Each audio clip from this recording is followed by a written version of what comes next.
Hi, I'm Richard Karn, and you may have seen me on TV talking about the world's #1 expandable garden hose. Well, the brand new Pocket Hose Copperhead with Pocket Pivot is here, and it's a total game changer. Old-fashioned hoses get kinks and creases at the spigot, but the Copperhead's Pocket Pivot swivels 360 degrees for full water flow and freedom to water with ease all around your home. When you're all done, this rust-proof anti-burst hose shrinks back down to pocket size for effortless handling and tidy storage. Plus, your super light and ultra-durable Pocket Hose Copperhead is backed with a 10-year warranty. What could be better than that? I'll tell you what, an exciting radio-exclusive offer just for you. For a limited time, you can get a free Pocket Pivot and their 10-pattern sprayer with the purchase of any size Copperhead hose. Just text WATER to 64,000. That's WATER to 64,000 for your 2 free gifts with purchase. WATER to 64,000. By texting 64,000, you agree to receive recurring automated marketing messages from Pocket Hose. Message and data rates may apply. No purchase required. Terms apply. Available at pockethose.com/terms.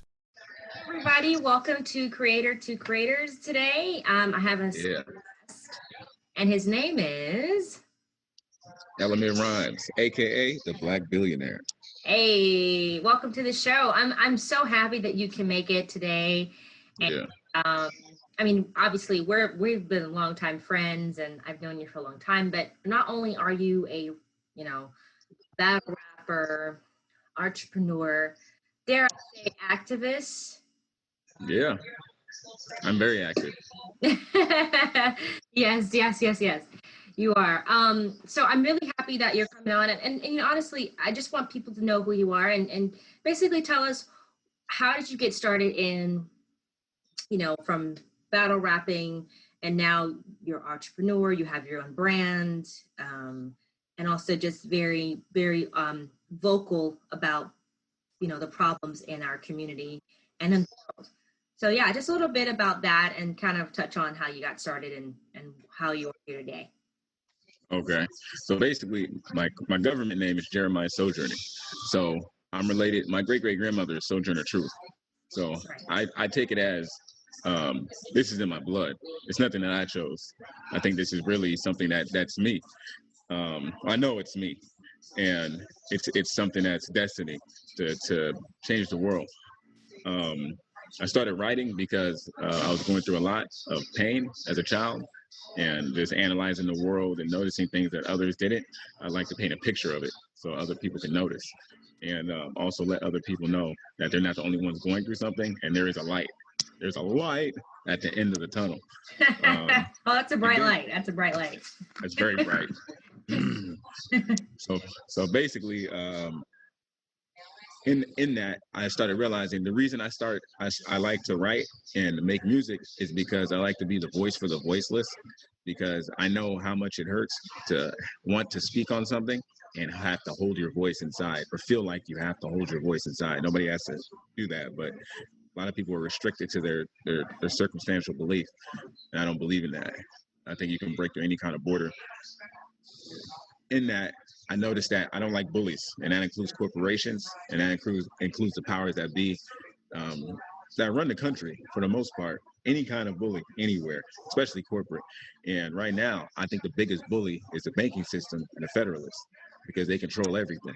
You control the money and the economy or the currency, and you pretty much have the country by the balls, and that's what's happening right now. Like Trump said, grabbing by the pussy, they're grabbing us by the balls, by the ball, everything. They're grabbing us and they're squeezing the life out of us by the neck, So it's like, it's crazy because people are suffering, and they're in a point to where they can't pay their mortgage, but there's people in the 1% of the world that are getting $1 million and $1 billion loans from the government, when that messes up the flow of currency in the economy, because the money's flowing backwards when it should be flowing towards us.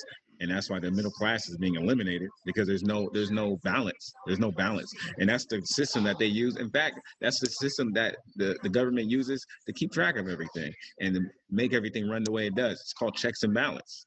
Checks and balances. So basically, they're balancing their own checkbooks, Yeah, so that's so true. You're right. And it's crazy. It's one of those things, like you said, it's like, and I thank you, the fact that you're doing this and you're a young man. Young people aren't really up to this information. It's really important and very vital for us to know these, how we're going to change the way our system is run and has been running for so many years. And it's up to us. If they knew, they'd be mad to change that. Yeah, I think if they knew, they would be pissed, because you would see how much they would see how much they're getting taken advantage of. Like, it's crazy, because I invented, it's called the Blac Coin, BLAC, Black Love Advocating Community. It's called Blac Coin cryptocurrency. So, and with the utilization of the technology, and insofar as the blockchain, that can reestablish a brand new ecosystem, which we need. Because we don't need banks. With the blockchain and the cryptocurrency and the Blac Coin, which is not just for Black people, but it starts out as that because we're a $1 trillion spending economy. And according to Nielsen, we spent over $3.72 trillion in 2019. And a lot of people are still walking around. They're like, "Oh, it's a 1 trillion." No, it's over 3 trillion. And a lot of these would-be activists and these coffee shop revolutionaries, they go by all these old numbers and they talk about all this shit that nobody cares about. Like Black Lives Matter, like they're getting paid to complain. Like, number one, because they're going out there. I just seen it on the news today. The cops are beating some people down over here in Los Angeles. People holding signs, Black Lives Matter. Like, the shit is the same thing every single day. It's like, we already know the complaints. We need to implement the solutions. I have some solutions. I don't hear nobody talking about solutions, not on a mass scale. So that's what I'm working on. Yeah, and it makes sense. Like, I'm sure a lot of people who hear that are thinking, "Oh my God, you're talking about Black Lives Don't Matter." No, we know that all lives matter as well. Yeah, exactly. I think what you're trying to say is, like, let's stop doing the old system way. Like, if we've been so this activism, Black Lives Matter is, it's like, let's march. But you're talking about let's march, but let's also talk about solution, because exactly today and there's no solution being done. And I totally am agreement with that, is that let's find a solution so we don't have to march. Like, why do we have to march? Like, we just let's go to the legislation, let's go to those people that are in power to figure out, this is not, it's great to be in numbers and people have our backs, but of this marching and activism and people marching for our lives and helping Black Lives Matter. Oh, even in Black Panthers march to the in Los Angeles, what is it, at the I think it was like in 70s or something like that, and guns, and they were like marching, and it's like, okay, so now what? What do you right? So what are we gonna do? Yeah, like, basically, it's interesting because like we have to speak their language. Like, they don't march. Like if we start speaking their language and start doing what they do, that's how we flip the system. There's no white people marching. Like, they don't march back. Like, they speak in paperwork and they speak in numbers. They speak in law. So we have to start speaking that language more in order to communicate with them. See, we're not supposed to be saying, like, "Oh, the police are shooting us and they're beating us." No, we give them the numbers. We say, "Hey, these are Black people are 14% of the economy, declining a little bit because we're dying statistically faster than any other race," right? And we say, and according to the standards of what people get paid in this country, we're paid $7 to $22 less than white people anywhere in America. And we say, these are the statistics that are in our neighborhood, and this is what needs to change, and that needs to change, and this needs to change. And we say, we compare it to the standard. This is the standard of what everybody else is living. Now we want this. Like, we need something very specific to give to them and be like, "Here, I need you to take this and read this over, compare it to what's out there, and we need to live up to that standard." Because right now they're just hearing a bunch of loud voices and anger with nothing to it. And it's all about the content. And there's not too much content. And we're operating. See, we get better at what we keep doing. We keep complaining, so we're getting really good at complaining. And it becomes like, you're right. We're complaining. Yeah, that's what it is. And I think we don't really get heard. Like, we're heard, but it's like, I even heard from people, like, in conversations with, like, all people from all over the world. They're talking to me about, okay, it's good to march and everybody's together and there's unity in numbers, but what is it that we are trying to do or accomplish? We need to take advantage of the money, or we turn violent. One of the two. Like, which, I mean, you have to do what you have to do at the end of the day, because I'm gonna be real with you. The biggest gangsters in America are the Federalists and the bankers. Like they started this country off of bloodshed. Like the first banks, you don't have my money, we're gonna send somebody to your house. We're gonna break your legs. Like this is how the country started, with the whole banking system. And people would get mad. They would get furious if they understood how much is controlling their lives, and how these you have the trade committees that sit around and they dictate the statistics of the stock market, and what goes up and what goes down based on what's in their pockets. So you got the country that's controlling Congress by the federal bank, and they say federal bank and Congress are the federal bank is not, it's not political. Like it doesn't have any tie to Congress, and it's its own institution. It's not from the government. But people don't really think about that. But the funny thing is, people that are working in the federal bank are part of Congress. You know, so they're like feeding their own pockets. And then if you look at this is public information. You can see that people in Congress are also getting PPP loans. You know, they're getting loans from the government. And so it's very interesting because the money keeps going circular. And somebody told me, I was talking to this guy, he's a hippie. He said it's osmosis. So you get it, you attract, the money is being attracted to the rich as it keeps happening that way, and it just keeps on flowing to the rich and farther from the poor. And it needs to be leveled out, because at the end of the day, I think cryptocurrency is the answer, because it's money and state separated, and we get a say. We remove the banks because the banks need us. They only need us to put money in them so they can keep making money. If we have our money and we deal with each other, then we don't have to use the banks, and we can avoid a lot of corruption, you know, and take power back in the hands of the people. Because right now the people are empty. There is no power. And at Black Lives Matter, they have billions of dollars of donations. Where's the money? Like, where'd it go? It's gone. I don't know. Where is Nobody knows. Nobody knows. And it's Nobody like, knows. And I see these, I know, right? Turns out like a horror movie. And it seems like, you know, like even with that, it seems like you see they're doing, you know, conversations on lives, and they're talking about these issues and Black Lives Matter and these things around it. And I'm just thinking, are we changing laws? Breonna Taylor still has, you know, she's still in a situation that no one's, I mean, let's start with those situations. Let's start with people being held accountable. Certain people have been held accountable, yes.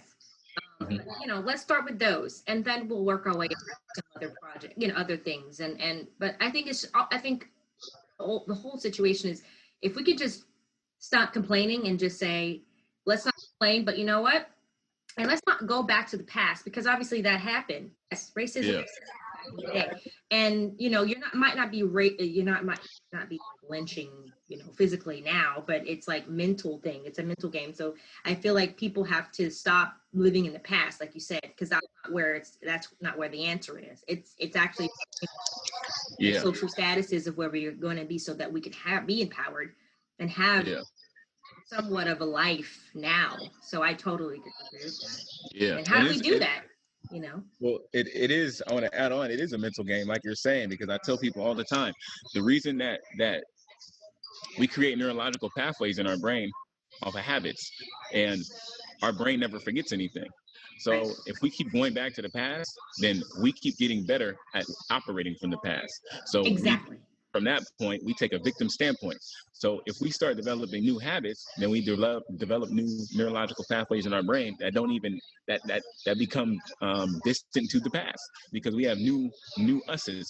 Like if we start gearing our mind towards developing and instead of remembering, like we can be a lot farther than we are now, more advanced in technologies, and we can possibly spearhead a new ecosystem as a people, because right now we're always trailing.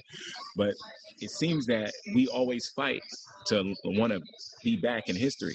Like the person, I forget her name, but the person that runs the Black Lives Matter chapter in Los Angeles, she works at she's a teacher. She works at a university, and she fought 3 years to get the Black Panthers in the history books. They just got put in there now for her university. And I'm thinking, like, why? Like, we already know, we know about it. The people fighting about it know about it. And I always tell people, we're not forgetting the past. but we're putting it above us, and then we're looking up to it. We don't want to do that because the past will cripple us, and then we don't want to go around it because that's avoiding it, and then we don't want to look down on it because that's belittling it. We have to go through it.